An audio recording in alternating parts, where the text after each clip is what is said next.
وہ آیت بنے گی، وہ نشانی بنے گی کہ جس کے اندر فائدہ پایا جاتا ہو، جس سے لوگ فائدہ حاصل کریں۔ اب ذرا غور کیجئے کہ اگر حیات کا سفر ہم شروع کریں، یہ مخلوقات خداوندی میں کون کون صاحب حیات ہے، تو اللہ نے سب سے پہلے تو زمین کا ذکر کیا گیا۔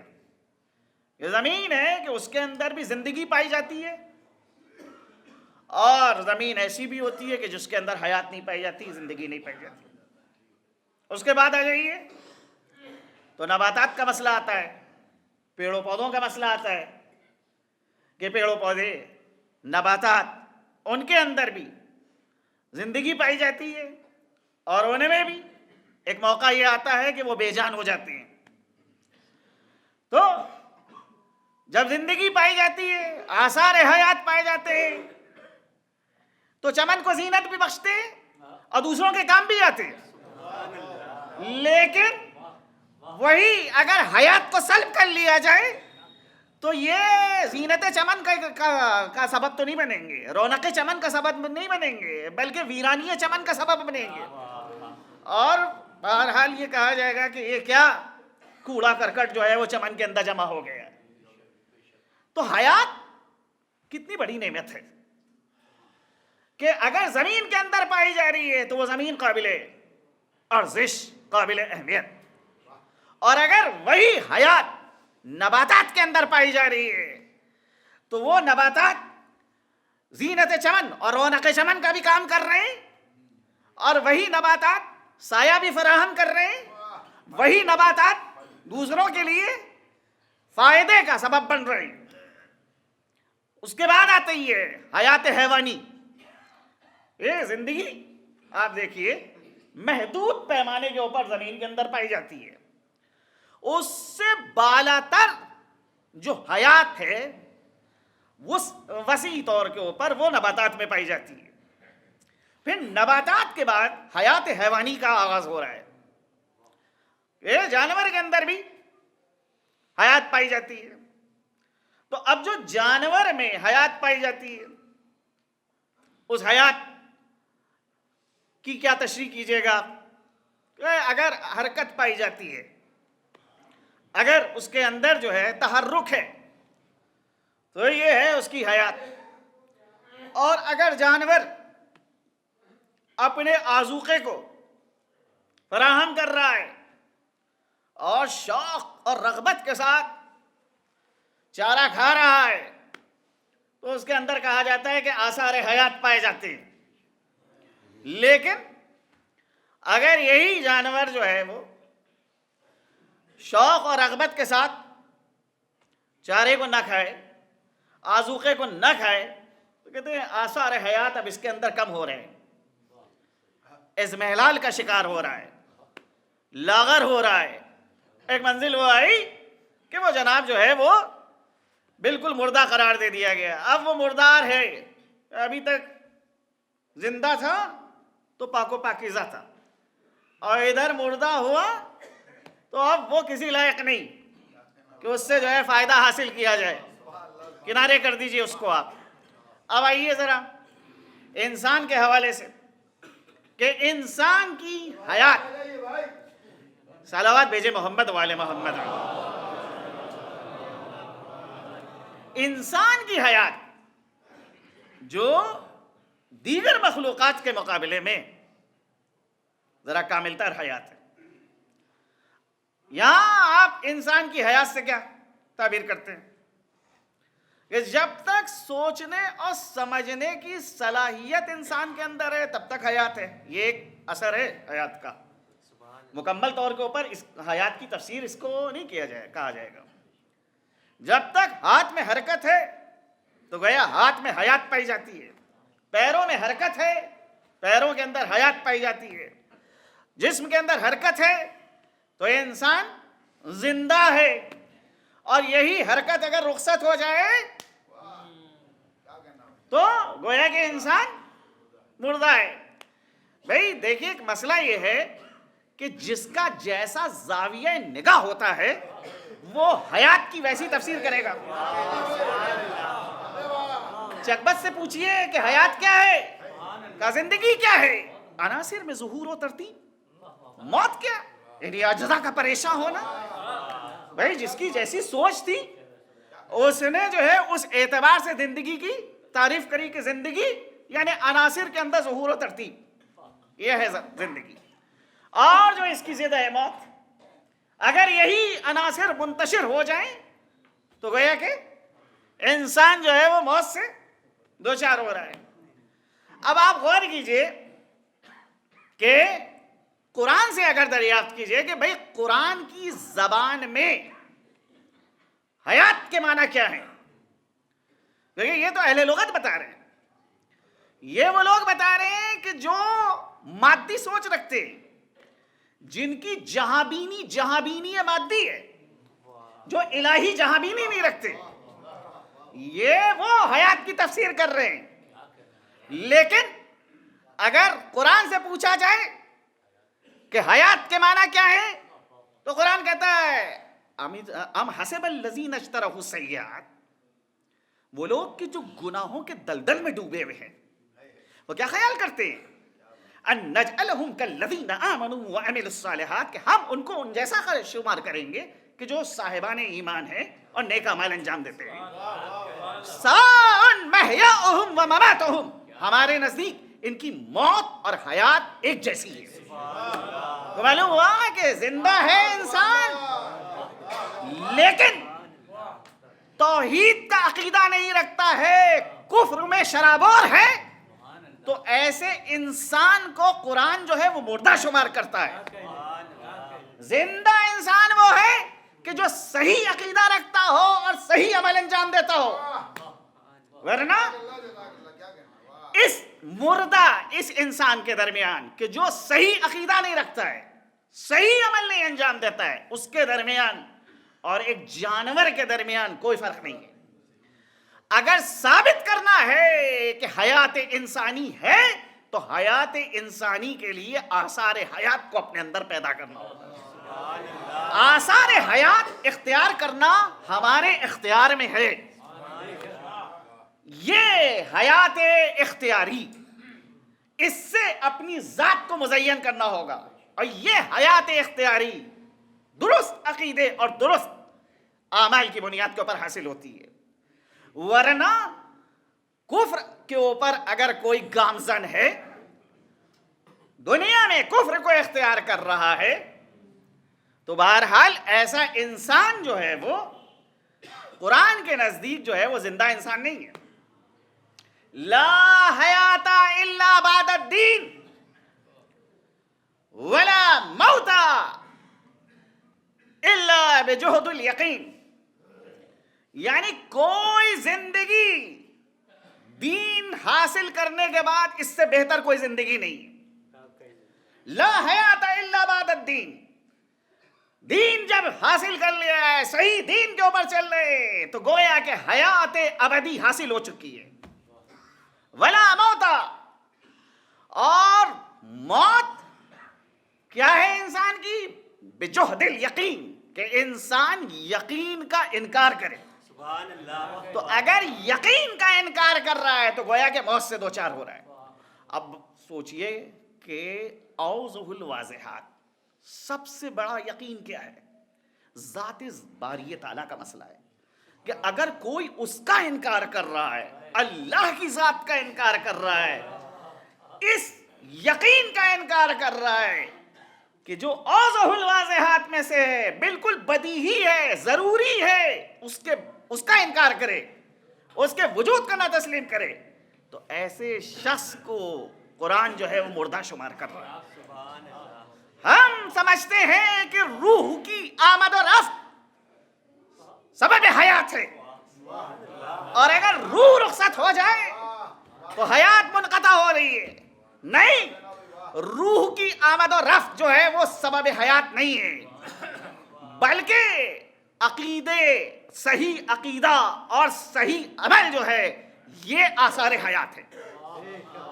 خواہ ہم رہیں خواہ نہ رہیں, یہ ظاہری وجود رہے یا نہ رہے, انسان زندہ ہے اگر صحیح عقیدہ ہے. اور آپ دیکھ لیجئے کہ بہرحال زندگی کی علامتیں جو ہیں وہ ظاہر ہوتی رہتی ہیں. ایک بزم ہے کہ جو بالکل افسردہ ہو، لیکن ایک شخص پہنچا، عجب اس بزم کے اندر حیات پیدا کر دی. کہا جب تک یہ نہیں تھے اس وقت تک تو بزم جو تھی وہ مردہ تھی، جیسے ہی آئے بزم کے اندر جو ہے حیات پیدا ہو گئی. تو یہ انسان کے وجود کا مسئلہ ہے کہ انسان جو ہے اس کے وجود میں جو برکتیں پائی جاتی ہیں، جو آثار حیات پائے جاتے ہیں، تو جو خود زندہ ہوتا ہے وہ دوسروں کو بھی زندگی بخشتا ہے، اور جو خود مردہ ہے وہ کیا کسی کو زندگی بخشے گا.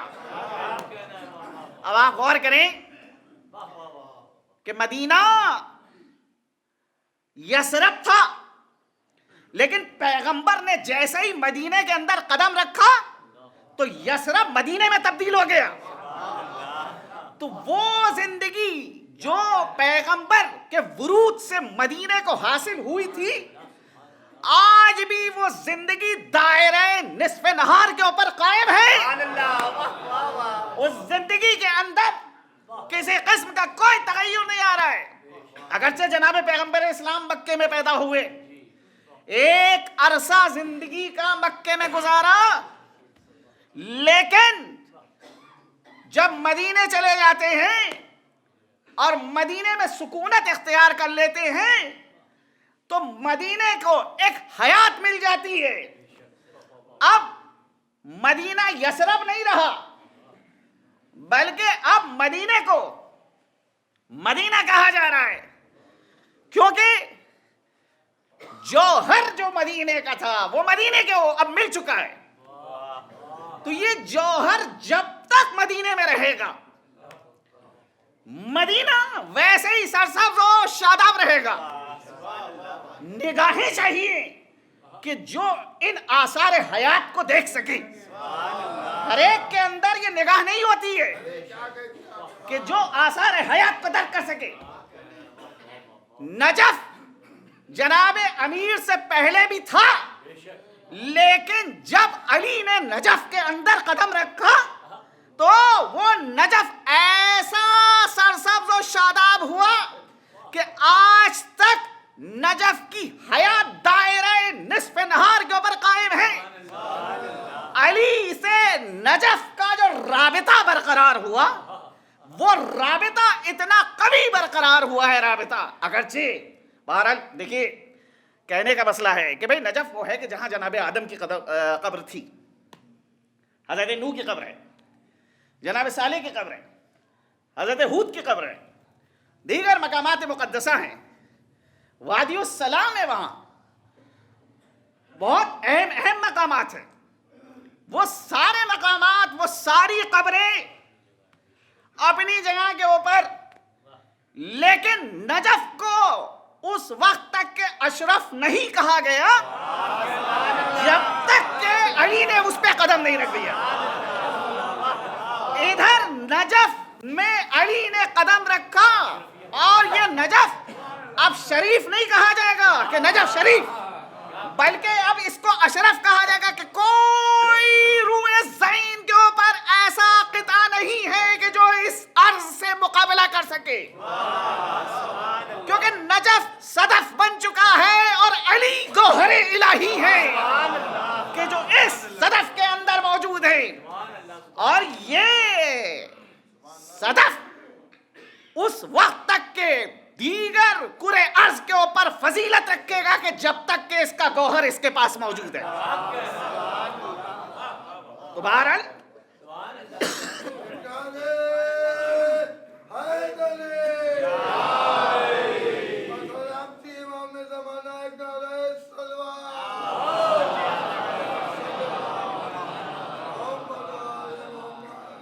تو اب آپ غور کریں بہرحال وہ حوضہ کہ جو نجف اشرف کے جوار میں قائم کیا گیا 1000 سال سے زائد ہو چکے کہ وہ حوضہ وہاں کے اوپر ہے. کیسی اہم شخصیتیں وہاں سے نکلی کہ جو دنیا اسلام میں جن کا جواب نہیں ہے، نظیر نہیں، جو خدمات ان لوگوں نے انجام دی ہیں، کیوں بہرحال جب گوہر صدف کے اندر آ چکا ہے تو جو بھی اس کے اثرات ہیں وہ ظاہر ہونا شروع ہوں گے. دیکھیے وہاں کے اوپر زمانے کو نہیں دیکھا جائے گا کہ کس زمانے سے یہ چیز شروع ہوئی، نہیں، حالات کا انتظار کیا جاتا ہے. جناب امیر کے نجف اشرف میں دفن ہونے کے 400 سال کے بعد یا 400 سال کے بعد حوضہ جو ہے وہاں پہ قائم ہوتا ہے. لیکن اس حوضے نے جو اسلام کے خدمات انجام دی، ایسی شخصیتیں بھئی پہلے کیوں لوگ متوجہ نہیں ہوئے اور وہاں کے اوپر حوضہ نہیں بنایا؟ کہا نہیں، حالات سازگار نہیں تھے.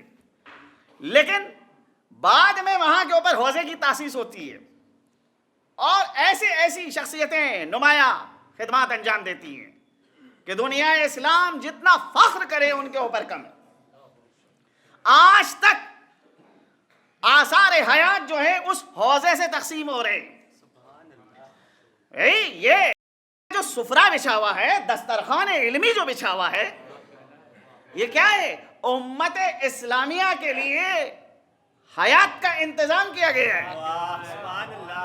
اب وہاں کے اوپر اگر وہ چیزیں انجام پانے لگتی کہ جس سے جو ہے علم اور علمی دنیا کو تو کوئی فائدہ نہیں پہنچتا، بلکہ جہل جو ہے وہ زیادہ قوی ہو رہا ہے، وہ چیزیں جو ہے انجام پانے لگی کہ جب علی کو رسول نے باب مدینۃ العلم قرار دیا ہے تو اس باب مدینۃ العلم کی ذات سے جو چیز مناسبت رکھتی ہے کہ بجائے اس کے کہ اس کے روزے کے اطراف میں دیگوں کو چڑھایا جائے، اس کے روزے کے اطراف میں جو ہے وہ جناب جو ہے کھانے پینے کے انتظامات کیے جائیں، کہا نہیں، جو چیز شہر علم اور باب علم سے تناسب رکھتی ہے وہ ہے علمی دسترخوان.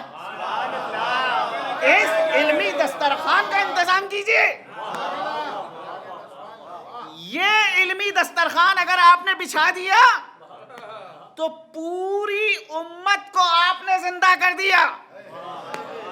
لیکن اگر باب علم کے سامنے علمی رونق نہ ہو، علمی دسترخوان نہ ہو، تو وہاں کے اوپر آپ اس شخصیت کا حق نہیں ادا کر رہے ہیں. اس شخصیت کا اگر حق ادا کرنا ہے تو جو اس کا مطالبہ ہے اس مطالبے کو ہمیں پورا کرنا ہوگا. بھائی ان کو ہم سے کچھ اور نہیں چاہیے، بے نیاز ہے وہ، کیونکہ اللہ کا جو اسم ہے صمد، اس صمد کے مظہر عتم کا نام ہے علی ابن ابی طالب. ذات علی ابن ابی طالب جو اللہ کا اسم ہے صمد. اب صمد کی تفسیر آپ جا کے دیکھیے، صمد کے مظہر عتم کا نام ہے علی ابن ابی طالب. لہذا علی کو یہ چیزیں نہیں چاہیے کہ جو ہم اپنے جہل کی بنیاد پہ خیال کرتے ہیں کہ ہو سکتا ہے ان چیزوں کی ضرورت ہو. نہیں، کیونکہ یہ بندہ ہے بے نیاز کا، لہذا اس بندے کے اندر بے نیازی بدرجہ عتم موجود ہے، جس نے اپنے الفاظ کے ذریعے سے بارگاہ خداوندی میں بے نیازی ظاہر کر دی کہ جو عبادت بھی کرتا ہے خدا کی وہ کسی غرض کے تحت نہیں کرتا ہے عبادت، بے نیازی کے تحت عبادت کرتا ہے کہ پروردگارا میں جنت کی لالچ میں تیری عبادت نہیں کرتا ہوں، خدایا میں جہنم کے خوف سے تیری عبادت نہیں کرتا ہوں، بلکہ تجھ کو مستحق عبادت سمجھتا ہوں، اس لیے تیری عبادت کرتا ہوں. بھائی الفاظ دیکھیے، ایسا لگتا ہے کہ متکلم مخاطب کی آنکھوں میں آنکھیں ڈال کے کہہ رہا ہے، سنا میرے مالک، میں تیری عبادت جنت کی لالچ میں نہیں کرتا ہوں، جہنم کے خوف میں سے نہیں کرتا ہوں، بلکہ تجھ کو مستحق عبادت سمجھتا ہوں، اس لیے تیری عبادت کرتا ہوں۔ تو جب بارگاہ بے نیاز میں ایک بندہ اس طرح سے بے نیازی کا اظہار کرے تو یہ بے نیازی اس کی ذات کا محور قرار پائے گی۔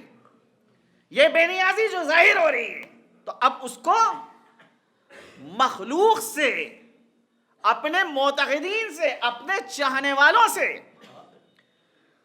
ان چیزوں کی ضرورت نہیں کہ جو ان کو فائدہ نہیں پہنچائیں گی۔ بھائی ہمارے جو معاشرے کے اندر لوگ ہیں وہ اپنے علم کے اعتبار سے، اپنے معرفت کے اعتبار سے، جس سے وہ عقیدت رکھتے ہیں، اس کے لیے وہ کچھ کرنا چاہتے ہیں، لہذا جیسا علم ہے اس اعتبار سے جو ہے وہ چیزیں انجام پاتی ہیں۔ کوئی جو ہے وہ سوچتا یہ ہے کہ اگر اللہ کے گھر میں جھاڑو لگائی جائے تو اللہ بڑا خوش ہوگا۔ کوئی یہ سوچتا ہے کہ اگر پانی کا انتظام کر دیا جائے تو اللہ بہت خوش ہوگا۔ کوئی یہ خیال کرتا ہے کہ اگر روشنی کا انتظام کر دیا جائے تو اللہ بہت خوش ہوگا۔ یعنی اپنے اپنے اعتبار سے سوچ ہے۔ اب جو کام کر رہا ہے وہ یہ کام تو انجام دے رہا ہے، مگر اس ارادے کے ساتھ کہ جو میں کام انجام دے رہا ہوں آپ کو اب اس کے مقابلے میں کوئی دوسرے کام کا مطالبے کا حق نہیں ہے۔ یعنی میں نے اگر روشنی کا انتظام یہاں کے اوپر کر دیا تو گویا کہ جو مطالبات ہیں پروردگار کے وہ سب میں نے پورے کر دیے۔ میں نے اگر یہاں کے اوپر جو ہے پانی کا انتظام کر دیا تو گویا کہ اللہ کی مکمل طور کے اوپر اطاعت کر لی۔ میں نے اگر یہاں کے اوپر جو ہے وہ صفائی کا انتظام کر دیا تو گویا میں نے اللہ کے مطالبات کو پورا کر دیا۔ بھئی بڑی احتیاط سے بات کرنا پڑتی ہے۔ اگر مصادیق کو ذکر کرنا شروع کروں تو لوگوں کو بہت ناگوار گزرے گا کہ یہ کیسے کیسے مصادیق آپ ذکر کر رہے ہیں۔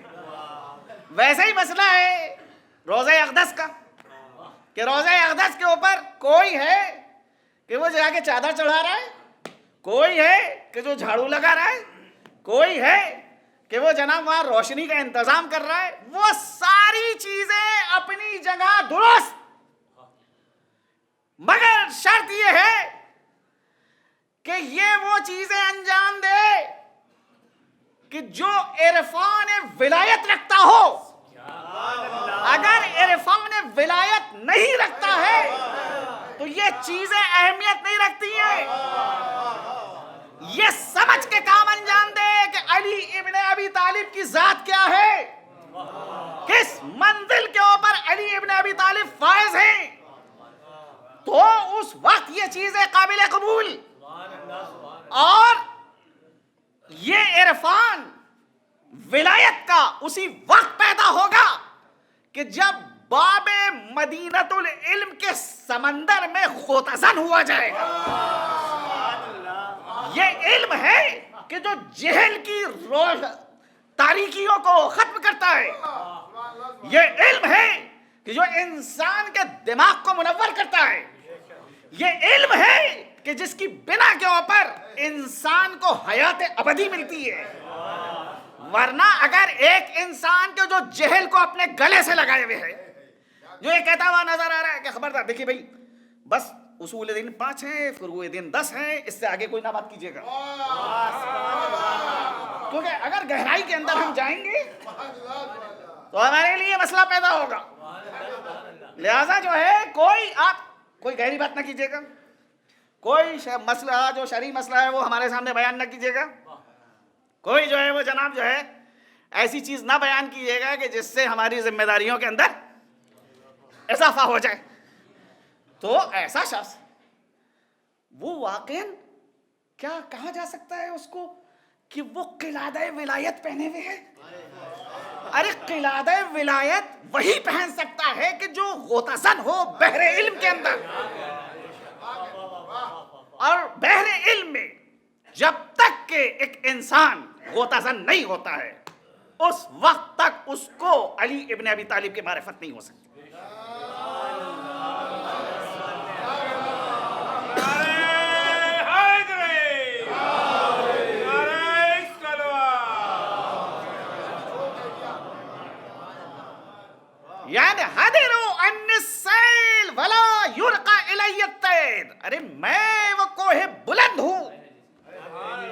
کہ جس کے اوپر سیلاب کا پانی ٹھہرتا نہیں. میری بلندی کا کیا تم اندازہ کرو, اتنی زیادہ اونچائی ہے کہ جہاں فکر کا پرندہ پرواز نہیں کر پاتا ہے. ارے پرندہ وہاں پہ پرواز کرتا ہے جہاں پہ فضا ہو. میری بلندی وہ ہے کہ جو فضا کے باہر ہے. تم درک نہیں کر سکتے کہ میں کس منزل کے اوپر فائز ہوں.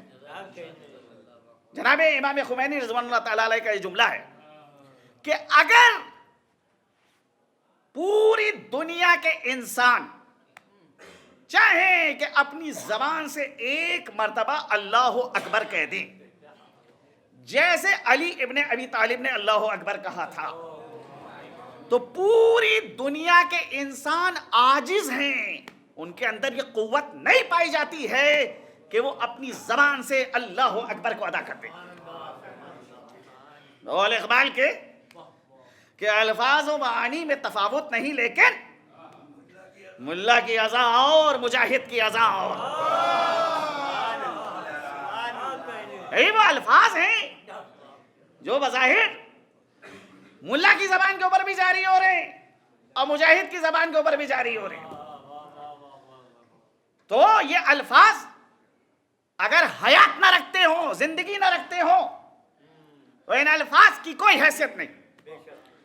لیکن اگر یہ الفاظ روح رکھتے ہیں, حیات رکھتے ہیں, تو جب ایک مجاہد اپنی زبان کے اوپر اللہ اکبر جاری کر رہا ہے تو جانتا ہے کہ بزرگی یہاں پر کس معنی میں استعمال ہو رہی ہے. اللہ سبحانہ و تعالی بزرگ برتر ہے. کس معنی میں بزرگ برتر ہے؟ عرفان کے ساتھ, معرفت کے ساتھ وہ اس چیز کو انجام دے رہا ہے. اعلموا ان اللہ یحیی الارض بعد موتها, جان لو کہ اللہ زمین کو زندہ کرتا ہے, مردہ زمین کو زندہ کرتا ہے. اب دیکھیں فقہ کے اندر ایک مسئلہ ہے عرض مواد کے حوالے سے کہ جو کسی مردہ زمین کو زندہ کرتا ہے وہ پھر اس مردہ زمین کا مالک ہے. یعنی جس زمین کے اندر آثار حیات پیدا کر رہا ہے, من احیا ارضا فقط لہب, جو کسی مردہ زمین کو زندہ کر رہا ہے وہ پھر اس مردہ زمین کا مالک ہے. یہ فقہائے اسلام کا فتویٰ ہے. قرآن کریم نے یہاں کے اوپر لفظ جو زمین کا استعمال کیا ہے کہ اللہ مردہ زمین کو استعمال کرتا ہے, واقعاً کہ یہی زمین ہے. کہا دیکھیے یہ زمین جو ہے وہ ظاہری زمین ہے, لیکن جو مردہ زمین جس کو کہا گیا ہے وہ انسان کا قلب ہے, انسان کا دل ہے. اس مردہ دل کو اللہ زندہ کرتا ہے, اس میں حیات پیدا کرتا ہے. اب آپ دیکھیے کہ یوں تو قرآن کا یقیناً آپ لوگ مطالعہ کرتے رہتے ہوں گے, تلاوت کرتے رہتے ہوں. آپ وہاں کے اوپر آپ دیکھیں کہ سورہ بقرہ مثال کے طور پہ جو سب سے بڑا قرآن کا سورہ ہے, اس کے اندر جو ہے وہ بقرہ اس کو اسی لیے کہا جاتا ہے کیونکہ گائے کا تذکرہ ہے.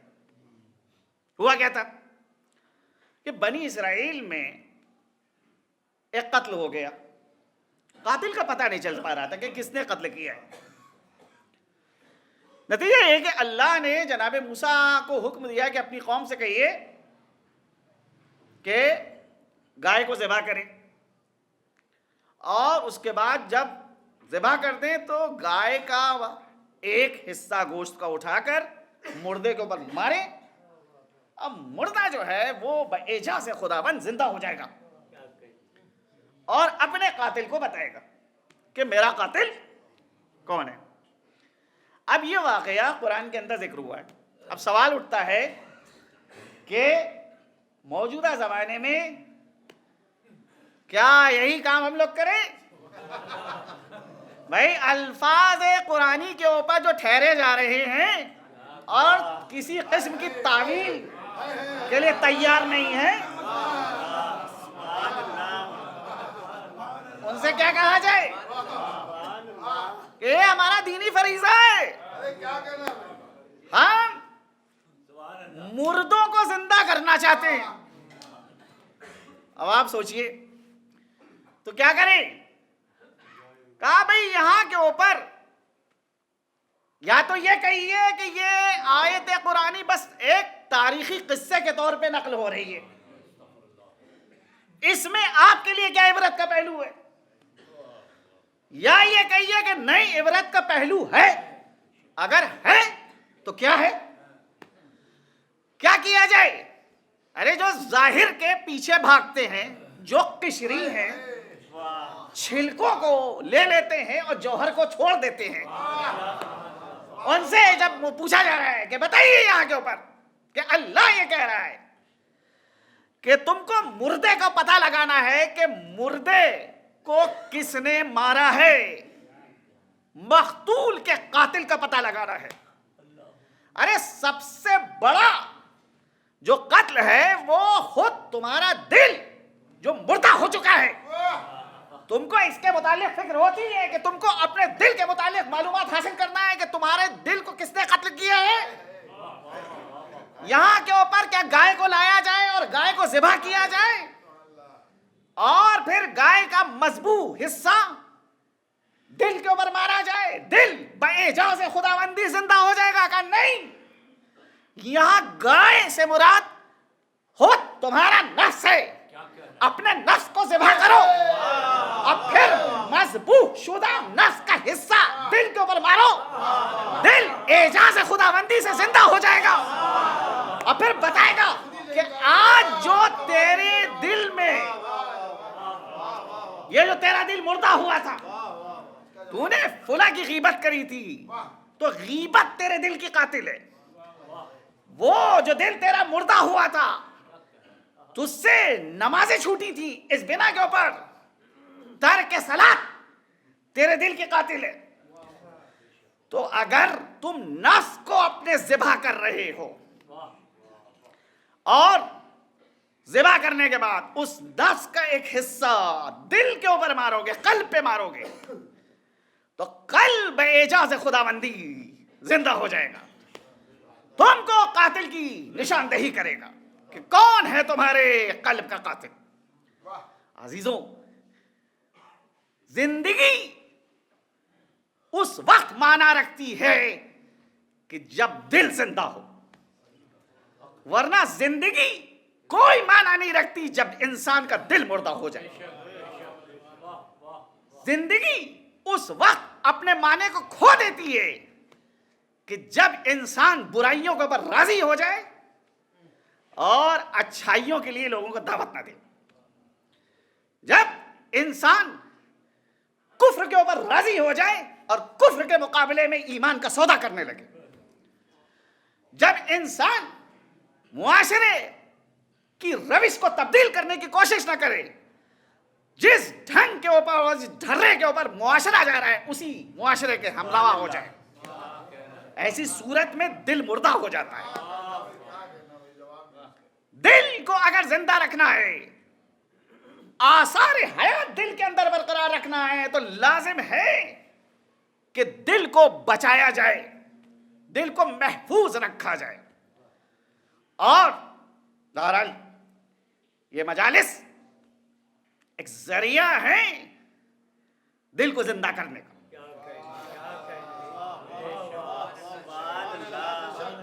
ایک دوا ہے، اس دوا کے ذریعے سے آثار حیات جو ہیں دل کے اندر پیدا کیے جاتے ہیں. کوشش کرنا چاہیے کہ دوا دوا رہے، زہر میں نہ تبدیل ہو جائے. اگر دوا زہر میں تبدیل ہو گئی تو برعکس مسئلہ نمایاں ہوگا. تو یہ دوا جو ہے وہ پوری دیانتداری کے ساتھ مطب حسینی میں حفاظت ہونا چاہیے. اور اگر یہ دوا جو ہے وہ دیانتداری کے ساتھ نہ پیش کی جائے تو مریض کے مرض میں پھر اضافہ ہوگا. تو یہ مجالس یہ آثار حیات پیدا کرتی ہیں. نا کیا مسئلہ ہے، بہت سی بزمیں ہوتی ہیں، بہت سی مجالس اور نشستیں ہیں، ان کا انعقاد ہوتا ہے، لیکن کہیں کے اوپر سینے میں وہ حرارت نہیں پیدا ہوتی جیسی کہ اس مجلس میں حرارت پیدا ہوتی ہے۔ کیا وجہ ہے؟ وجہ یہی ہے کہ خود یہ ذکر آثار حیات رکھتا ہے، مردہ دلوں کو شفا بخشتا ہے۔ غول جوش کے کہ کربلا ایک تزلزل ہے محیط دورہ، کربلا خرمن سرمایہ پہ ہے برق تپا، کربلا طبل پہ ہے ضربت آواز ازاں، کربلا جرت انکار ہے پیش سلطان، فکر حسوس یہاں کاشت نہیں کر سکتی، کربلا تاج کو برداشت نہیں کر سکتی۔ یہ کربلا ہے کہ جو انسان کے اندر حیات کے آثار پیدا کرتی ہے۔ میں کہتا ہوں واقعا جس شخص نے سب سے پہلی مرتبہ یہ دعا دی تھی، کتنی اچھی دعا تھی کہ خدا تم کو کسی غم میں نہ رلائے سوائے غم سید الشوق۔ لاجواب دعا ہے، کیونکہ دنیا کے جتنے بھی غم ہیں ان غموں کے اندر یہ خصوصیت پائی جاتی ہے کہ وہ اگر انسان ان غموں کو اپنے سینے سے لگا لے تو بس زندگی کی دوڑ میں پیچھے رہ جائے گا۔ انسان چاہتا ہے ترقی حاصل کرنا، آگے بڑھنا چاہتا ہے، تو غموں سے اس کو دور رہنا ہے، خوشحال رہنا ہے، تبھی وہ زندگی کی دوڑ میں سبقت حاصل کر سکتا ہے۔ لیکن یہ تنا غم سید الشہداء ہے کہ جو انسان کو اندر جینے کی امنگ پیدا کرتا ہے، زندگی کے شرارے سینے میں انسان کے بھر دیتا ہے۔ انسان جو کمزور ہے جب اس غم کو اپنے سینے سے لگاتا ہے تو بڑی سی بڑی طاقت کے مقابلے میں ڈٹ جاتا ہے۔ یہ اس غم کی خصوصیت پائی جاتی ہے۔ دنیا کے اور غم ہیں جو انسان کی حیات کو چھیننے کی کوشش کرتے ہیں، اور یہ غم سید الشہداء ہے کہ جو حیات بانٹتا ہے۔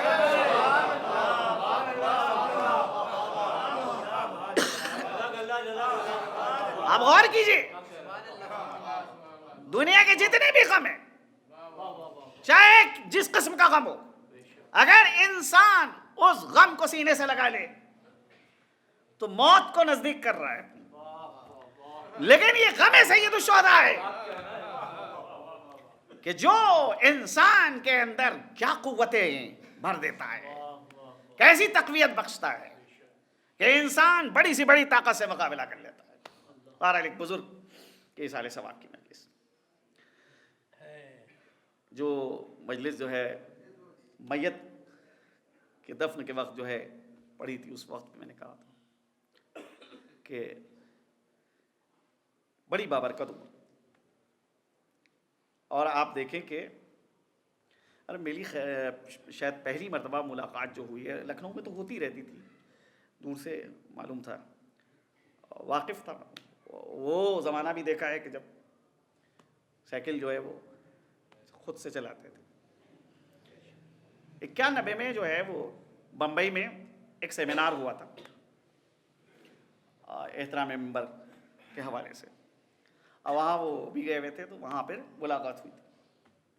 اچھا، اتفاق یہ ہے کہ ایک کتاب ان کے پاس تھی، مجاہد اعظم، جناب شاکر امروہی صاحب کی کتاب۔ عجیب چیز یہ ہے کہ وہ کتاب 1942 میں منظر عام پہ آئی، اور ہندوستان میں صرف وہ ایک ہی بار چھپی، مخصوص لوگوں کے پاس اس کے نسخے تھے، سب کے پاس نہیں تھا۔ تو بہرحال ایک وقت تھا لکھنؤ کے اندر کہ اس کتاب کا بڑا چرچا ہوا تھا، جن جن لوگوں نے اس کتاب کو پڑھا تھا۔ مجاہد اعظم جناب شاکر امروہی صاحب، یہ نہیں، ایک بزرگ عالم گزرے، ابھی تازہ وہ کتاب جو ہے وہ پھر پاکستان میں جو ہے شائع ہوئی، مجاہد اعظم۔ تو اس کے اندر بہت سی ایسی چیزیں ہیں کہ وہ بہرحال کہ جو چیزیں شہرت رکھتی ہیں لیکن جو ہے وہ تاریخ کی کسوٹی کے اوپر نہیں اترتی، تو وہ چیزیں جو ہیں اس کتاب کے اندر شامل ہیں۔ تو میری بھی خواہش یہ ہوئی تھی کہ جب وہ سنا میں نے کہ بھائی مجاہد اعظم ہے یہ کتاب اور فلاں فلاں فلاں فلاں نے جو ہے وہ مطالعہ کیا ہے تو مجھے بھی حاصل ہو. اتفاق یہ ہے کہ بمبئی میں جو میری پہلی ملاقات ہوئی تھی اس وقت جو میں نے گفتگو کی تو انہی نے اس کے محتوا کے حوالے سے بتایا اور یہ بتایا کہ اس کے اندر جو ہے وہ زیادہ تر کن منابع اور ماخذ سے استفادہ کیا گیا ہے. یہ اس حوالے سے گفتگو ہوئی. اب اس کے بعد آپ سوچئے کہ دوبارہ جو میری ملاقات ہوتی ہے وہ 2001 میں ملاقات ہوتی ہے کہ جب انہی کے گھر میں ایک مجلس پڑھنے کے لیے میں مدعو کیا گیا. اور اتفاق یہ تھا کہ وہ پاکستان سے تازہ تشریف لائے تھے اور 2001 میں جو ہے وہ پھر اس کتاب کا تذکرہ چھڑا کہ مجاہد اعظم کہاں تھی تو لیکن وہ بہرحال کسی کو دی اور وہ بہرحال اس نے اس مقولے کا ثبوت پیش کیا کہ کتاب کا دینے والا سب سے زیادہ بے وقوف اور جو لے کے واپس کر دے وہ اس سے بڑا بے وقوف. تو وہ بہرحال جو ہے اس مقولے کے اوپر پورا کھرا اترا کہ وہ کتاب جو ہے وہ لے کے اپنے پاس رکھ لی, وہ دستیاب نہیں ہو سکی. تو خیر بہرحال ایسے کئی مرتبہ پھر ملاقاتیں ہوئی اور پھر جب یہاں مستقل طور پر شیش محل میں آنا شروع ہوا تو ملاقاتیں ہوئی. اس سے جو ہے وہ اندازہ ہوا کہ ایک انسان کہ جو عمر کے اس مرحلے کے اوپر ہے کہ جب عام طور پہ حواس ساتھ چھوڑ دیتے ہیں, انسان جو ہے وہ اس کی زبان کے اوپر کچھ ایسی چیزیں جو ہے وہ جاری ہونے لگتی ہیں کہ جس کو دوسرے لوگ پسند نہیں کرتے. لیکن اگر یہی ایک انسان ہے کہ جو مطالعے کا شوق رکھتا ہے, جب تک کہ بینائی ہے تب تک کہ خود مطالعہ کیا اور جب بینائی رخصت ہونے لگی تو جو معاون اور مددگار ہیں ان کی بینائی سے استفادہ کیا اور ان سے کہا کہ بھئی اب آپ خبریں بتائیے, اب آپ بتائیے کہ فلاں جگہ کے اوپر کیا چیز موجود ہے. معلوم جتنا ان چیزوں کو سنا جا رہا ہے روح کی زندگی میں اضافہ ہو رہا ہے, حیات بڑھتی چلی جا رہی ہے. حیرت نہیں کرنا چاہیے کہ ایک شخص کیسے اتنا زندہ رہ گیا, اس لیے کیونکہ اس نے اپنی حیات کا صحیح مصرف کیا, آثار حیات کو پروان چڑھایا. جو آثار حیات کو پروان چڑھائے گا حیات میں اضافہ ہوتا جائے گا. بھائی یہ میرا قول نہیں ہے, حدیث قدسی کے اندر آیا ہے کہ اللہ کہہ رہا ہے کہ اے بندے تو میری اطاعت کر میں تجھے اپنا جیسا بنا دوں گا. اب آپ سوچیے ذات کے اعتبار سے نہیں بات ہو رہی ہے, صفات کے اعتبار سے بات ہو رہی ہے کہ جو صفات میرے اندر پائے جاتے ہیں وہ سارے اوصاف جو ہے تیرے اندر متجلی ہو جائیں گے. تو آپ ذرا غور کریں کہ ایک انسان جو ہے اس کی حیات خود اس کے ہاتھ میں اللہ نے قرار دی ہے. چاہو تو اپنی حیات کو بڑھا بھی سکتے ہو اور چاہو تو اپنی حیات کو گھٹا بھی سکتے ہو. اگر ہم چاہیں تو وہ بہرحال چاہے کہ ہوٹلوں میں اپنی عمر کو ضائع کریں, چاہیں تو وہ مومنوں کو حل کریں اس کے اندر اپنی عمر کو ضائع کریں, اور چاہیں تو وہ جناب جو ہے وہ لغویات کے اندر جو ہے اپنی عمر کو صرف کریں. تو بہرحال یہ آثار حیات نہیں ہے, یہ موت کے آثار ہیں کہ جن کے ہم خریدار بن رہے ہیں. لیکن اگر علمی قافلے کے ہمراہ ہو جاتے ہیں, اس کے ہم سفر ہو جاتے ہیں تو نتیجہ یہ ہوتا ہے کہ حیات میں اضافہ ہونا شروع ہو جاتا ہے. ذہن جو ہے کبھی تھکن کا اس کو احساس نہیں ہوتا. اور خواجہ نصیر الدین طوسی کا وہ فقرہ اکثر جو ہے وہ زبان کے اوپر جاری ہوتا ہے کہ این ابناء الملوک لمن هذه اللذہ, کہاں ہے شاہزادگان کہ جن کو یہ لذت محسوس ہو کہ جو میں یہ لذت محسوس کر رہا ہوں علمی گتھیوں کو سلجھا کے. کیا ہے یہ علمی گتھی سلجھائی جا رہی ہے, گویا کہ آثار حیات کو حاصل کیا جا رہا ہے. تو بہرحال انسان جو ہے وہ اپنی زندگی اپنے ہاتھ میں رکھتا ہے اور واقعاً دیکھنا ہے کہ زندگی کو کیسے مقید کیا جاتا ہے تو کربلا والوں سے سیکھیے کہ انہی نے حیات کو مقید کر دیا. اب حیات کربلا کی مرہون منت ہے, کربلا حیات کی مرہون منت نہیں ہے. صلوات بھیجیں محمد والے.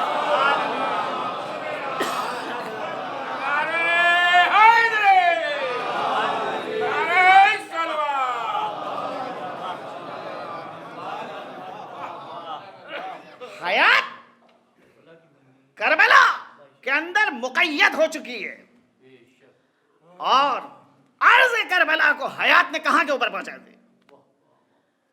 نہیں, حیات کو عرض کربلا نے کہاں کے اوپر پہنچا دی کہ ہر شخص یہ خواہش رکھتا ہے, ہر انصاف پسند یہ خواہش رکھتا ہے کہ کربلا والوں سے وابستہ ہو جائے, کیوں ان سے وابستگی میں حیات مل رہی ہے. لیکن اگر کوئی ان سے دوری اختیار کر رہا ہے تو موت سے ہمکنار ہو رہا ہے. کیا وجہ ہے کہ کربلا میں مجاہدین ایک دوسرے کے اوپر سبقت حاصل کرنا چاہتے ہیں, چاہتے ہیں کہ پہلے ہم شہید ہو جائیں, پہلے ہم شہید ہو جائیں. وجہ یہ ہے کہ جب معشوق حقیقی کا جلوہ نظر آ رہا ہے تو راستے کی میں تصویریں پھر راستہ نہیں روک سکتی. یہ دنیا عکس ہے, حقیقت نہیں ہے. میدان کربلا میں جو اصحاب حسین ہیں وہ اس منزل کے اوپر معرفت میں پہنچے, شب عاشوری ان کو پہنچا دیا گیا تھا کہ اے زہیب دیکھو ان دو انگلیوں کے درمیان کہ تم جنت پہ کس مقام کے اوپر ہے. اے حبیب آؤ مشاہدہ کرو کہ تم کس منزل کے اوپر ہو. اے مسلم ابن اوسجہ آؤ دیکھو تم کس منزل کے اوپر ہو. ذرا سوچیں, ابھی مقتل میں یہ لوگ پہنچے نہیں ہیں, ابھی ان کے سر و تن میں جدائی نہیں ہوئی ہے اور انہیں نے معشوق حقیقی کا جلوہ جو ہے وہ دیکھ لیا. اب یہ روحیں بے قرار ہو رہی ہیں جسموں سے نکلنے کے لیے, چاہتے یہ ہیں کہ کسی طرح سے ان دشمنوں پہ ٹوٹ پڑیں یا یہ دشمن ان کے اوپر ٹوٹ پڑیں. لہذا جو مقابلہ جنگ مغلوبہ جو ہوئی ہے اس وقت فوج یزید کا ایک سردار عمر سعد کے سامنے یہ شکوہ کرتا ہے کہ دیکھا نہیں آپ نے, صبح سے اس چھوٹی سی جماعت نے ہماری کیا حالت بنائی ہے, اس سے مقابلہ کرنا آسان نہیں ہے. عجیب لوگ ہیں, چاہتے یہ ہیں کہ موت کے اوپر ٹوٹ پڑے, ان سے مقابلہ آسان نہیں ہے. نتیجہ یہ ہوتا ہے, کہا یہ جاتا ہے کہ نہیں اب کوئی تنہا نہیں ان سے مقابلہ کرے گا, سب مل کے ان کے اوپر حملہ کرے. مگر اللہ اللہ کیسے مجاہدین تھے کہ اپنے سینوں کو آگے کرے دے رہے, ڈٹ کے مقابلہ کر رہے ہیں. ہاں مگر یہ تو تعداد ہے وہ گھٹ رہی ہے کہ ایک طرف 30,000 کا لشکر, ایک طرف ایک مختصر سی تعداد. اس تعداد کے اندر کمی واقع ہو رہی, بھوکے بھی ہیں 3 دن کے, 3 دن کے پیاسے بھی ہیں, لیکن اس کے باوجود پیچھے نہیں قدم آ رہے, آگے بڑھ بڑھ کے حملہ کر رہے ہیں. ہاں ایک منزل وہ آئی کہ ایک صحابی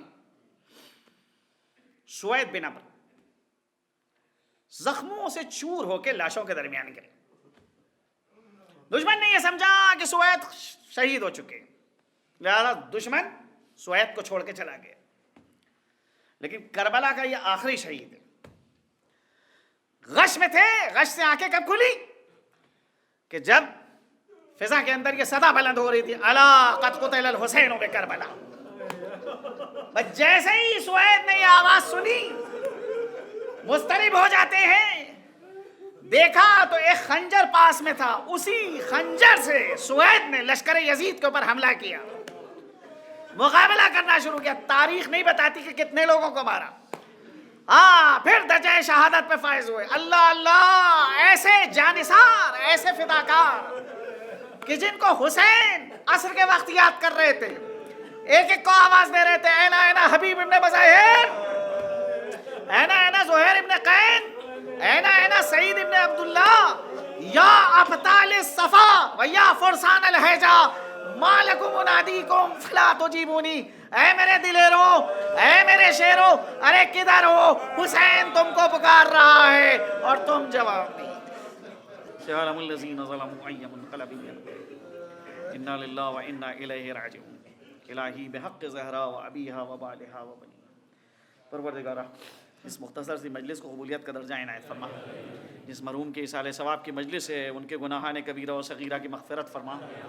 جوار معصومین میں ان کو جگہ عنایت فرما. پسماندگان کو صبر جمیل عنایت فرما. پروردگارہ حاضرین کی دلی حاجات کو پورا فرما. پرچم اسلام کو سربلند فرما. پرچم کفر و نفاق کو سرنگوں فرما. ہمارے امام کے ظہور میں تعجیل فرما. ہم کو ان کے آوان و انصار و مددگار میں شمار فرما. ایک بار سورہ حمد اور 3 بار سورہ توحید کی تلاوت فرما کر مرحوم نجف علی ابن اصغر علی کی روح کو ایثار فرما.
زندگی کیا تھی یہی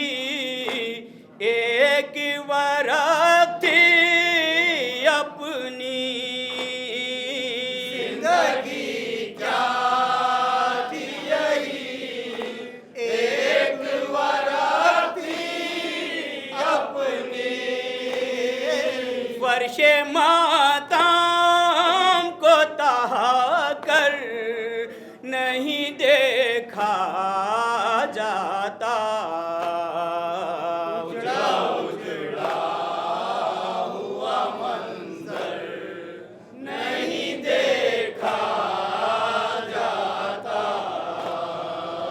خاک ان چہروں پہ اڑتی ہے جہاں تھی جھیلیں. خاک ان چہروں پہ اڑتی ہے جہاں تھی جھیلیں. ہم سے مٹی کا سمندر نہیں دیکھا جاتا.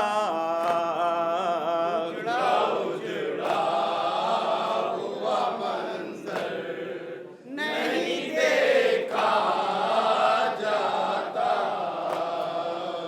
مسکراتی ہوئی خوشبو کا کہاں ہے حجرا.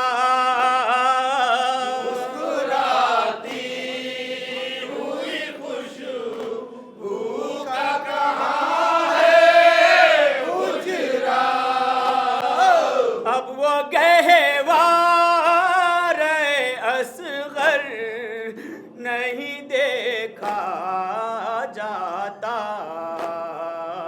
اجڑا ہوا منظر نہیں دیکھا جاتا.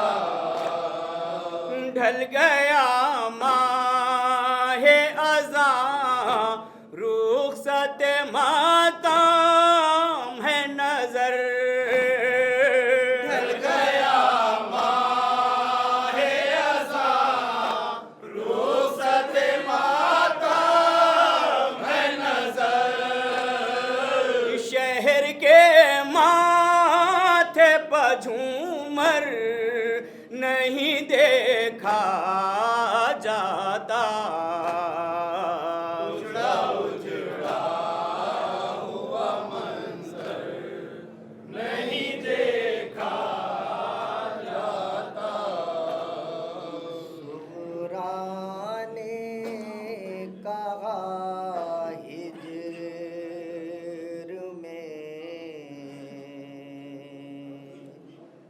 اپنے نار رلانا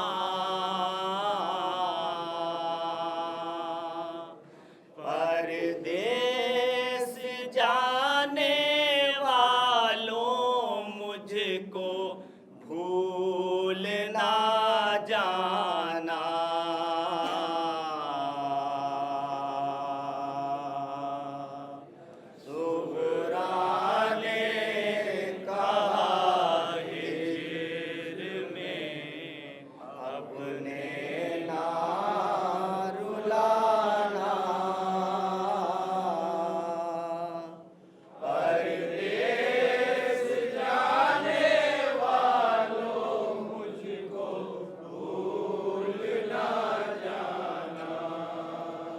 کچھ روز سے بدلا نظر آتا ہے زمانہ. پردیس جانے والوں مجھ کو بھول نہ جانا. صغرا نے کہا عید میں اپنے نہ رلانا.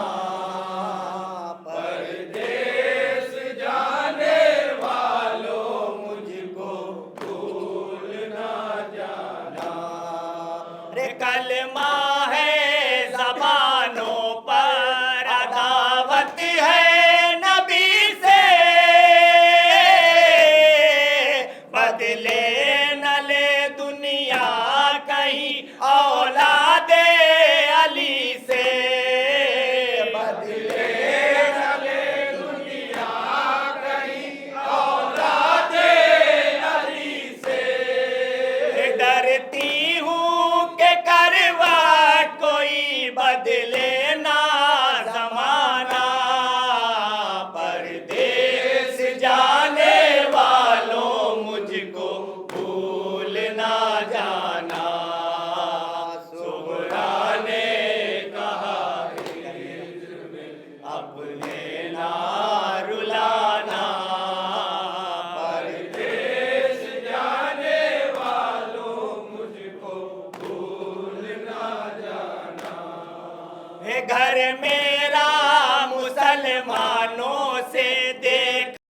نہیں جاتا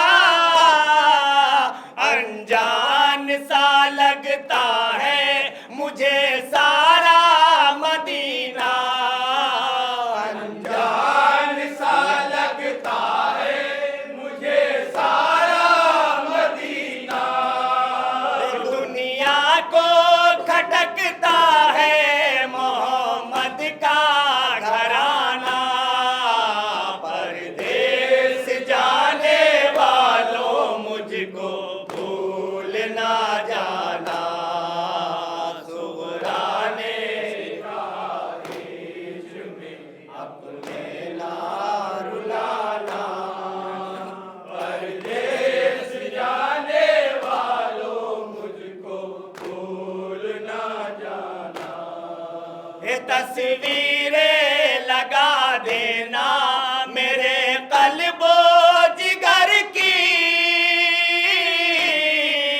لکھ دینا میرا نام بھی دیواروں پا گھر کے لکھ دینا میرا نام بھی دیواروں پا گھر کے شادی میں میرے بھائی کی جب گھر کو سجانا پردیس جانے والوں مجھ کو بھول نہ جانا سغرانے کہا عید میں اپنے نہ رلانا پردیس جانے والوں مجھ کو بھول نہ جانا رے ویرانیاں دیکھی نہیں جاتی ہے نظر سے